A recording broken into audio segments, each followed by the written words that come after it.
साहिवाल से CCTV पाकिस्तान के नुमाइंदे खसूसी अरशद सरदार चौधरी की रिपोर्ट के मुताबिक director general social welfare Mudassir Riyaz Malik की हिदायत की रोशनी में सेहत सफ़र प्रोग्राम कामयाबी से जारी। सोशल वेलफेयर के तमाम इदारों, सनतजार, दारुल अमान, ओल्ड एज होम में न्यूट्रिशन प्रोफाइलिंग का अमल मुकम्मल कर लिया गया। बच्चों, बुजुर्गों और ख़वातीन के body mass index, bone mineral density, weight, height समेत दीगर टेस्ट किए गए। Director social welfare Rana Zahid Iqbal और डिप्टी डायरेक्टर आकाशा रसूल ने जारी कैंप का दौरा किया।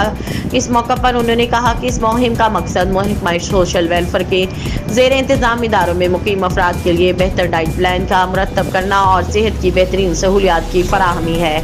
इस मौका पर मेडिकल स्पेशलिस्ट की टीम ने इदारों में मुकीम अफराद की सेहत का मुआयना किया और उन्हें मुफ्त मशावरत फराहम की गई।